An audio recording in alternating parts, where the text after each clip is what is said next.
আমার আজকের রেসিপি ধোকার দো পেঁয়াজা। ধোকা আমরা কম বেশি সবাই খুব ভালোবাসি, আর নানান রকমভাবে কিন্তু আমরা এটা রান্না করি।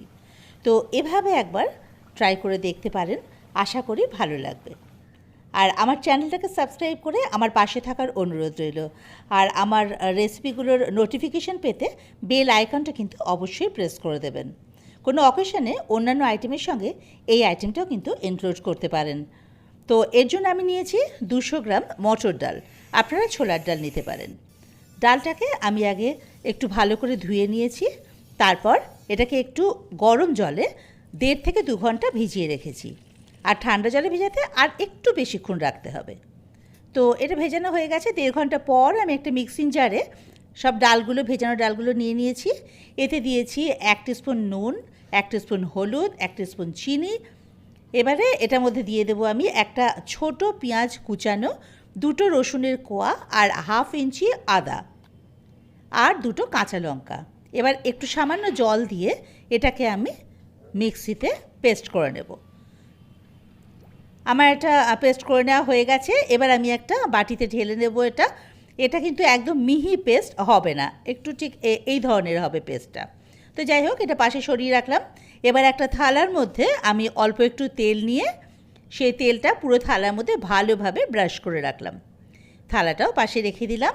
এবার ওভেনে কড়াই বসিয়ে এতে দিলাম আমি 3 টেবিল স্পুন সাদা তেল। তেলটা গরম হয়ে গেলে আমি ফ্লেমটাকে মিডিয়ামে রেখে বাটা ডালটা এর মধ্যে ঢেলে দেব। এবার মিনিট খানেক ধরে এই মিডিয়াম ফ্লেমে এটাকে ভালো করে তেলের মধ্যে নাড়াচাড়া করে নেব। মিনিট খানেক নাড়াচাড়া করব মিডিয়াম ফ্লেমে। যখন দেখব যে ডাল বাটাটা কড়াই থেকে ঠিক এইভাবে উঠে আসছে, তখন বুঝবো যে আমাদের ডালটা কড়াইয়ের মধ্যে ভালোভাবে নাড়া হয়ে গেছে। এ দেখুন, এইভাবে কড়াই থেকে কিন্তু এটা ছেড়ে উঠে আসবে। এবারে আমরা যেই থালাটার মধ্যে তেল মাখিয়ে রেখে দিয়েছিলাম তার মধ্যে এই বাটা ডালটুকু ঢেলে দেব। এবার একটা কিছু দিয়ে এটাকে চেপে চেপে স্কোয়ার শেপ দেব, দিয়ে এটাকে এবার ঠান্ডা হওয়ার জন্য পাশে সরিয়ে রাখবো। আর এবারে আমরা গ্রেভির জন্য যে উপকরণগুলো সেগুলো সাজিয়ে নেব। গ্রেভিটা করার জন্য আমি নিয়েছি একটা ছোট পেঁয়াজ কুচি, আর একটা ছোট পেঁয়াজ বাটার জন্য 4 কোয়া রসুন, আর 1/2 ইঞ্চি আদা। এই কটা জিনিস আমি খুব ভালোভাবে বেটে নেব। এছাড়া নিয়েছি 10-15টা কাজু, আর 1 টেবিল স্পুন চারমগজ, 15 থেকে 20 গ্রাম হবে। এছাড়া নিয়েছি কিশমিশ, যেটা আমি জলে ভিজিয়ে রেখে দিয়েছি, আর 2 টেবিল স্পুন টক দই নিয়েছি। এটা কিন্তু খুব ভালো করে আমি ফেটিয়ে নেব।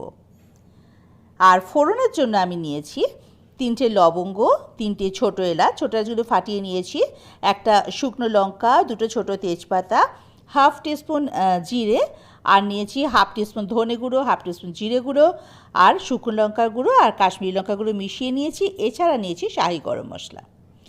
তো ধোকাটার তো ঠান্ডা হয়ে গেছে। এবার এগুলোকে আমি স্কোয়ার শেপ করে কেটে নেব।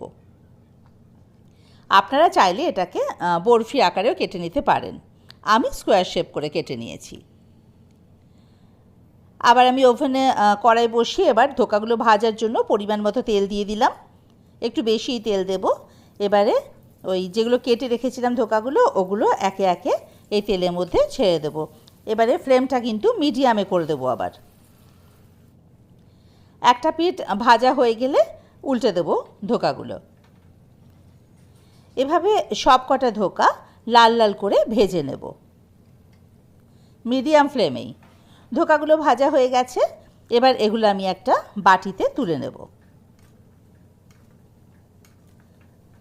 এবারে ধোকা ভাজার যে অবশিষ্ট তেলটুকু, এতে আমি ফোড়নটা দিয়ে দেব।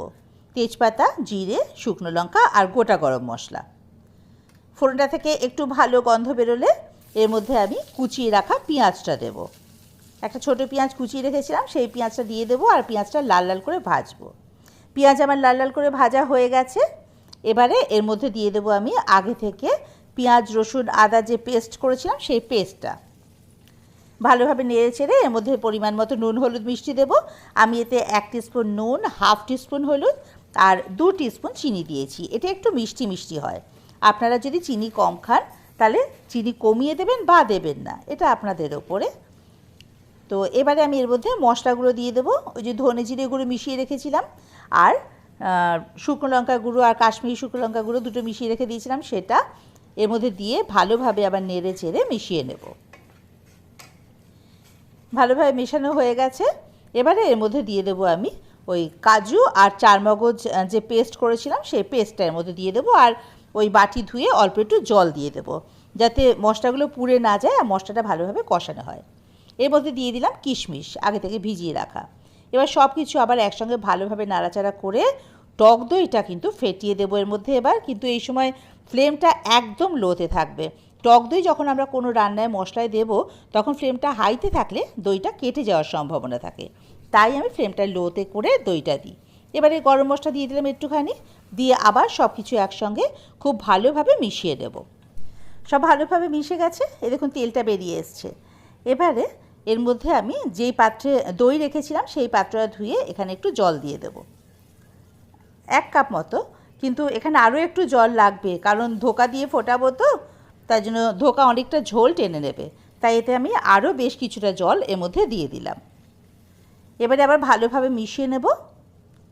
জলটা যে ফুটে উঠবে তখন ওই যে ভেজে রাখা ধোকাগুলো এর মধ্যে দিয়ে দেব।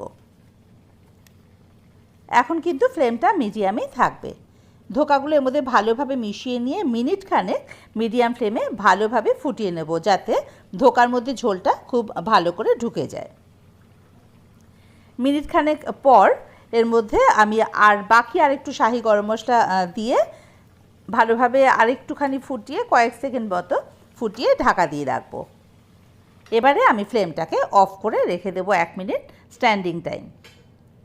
মিনিটখানেক পর ঢাকাটা খুলে নিলে রেডি আমাদের ধোকার দো পেঁয়াজা।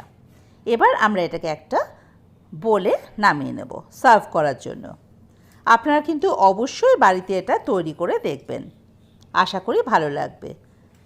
কেমন লাগলো খেতে আমাকে কিন্তু কমেন্ট বক্সে জানাতে ভুলবেন না।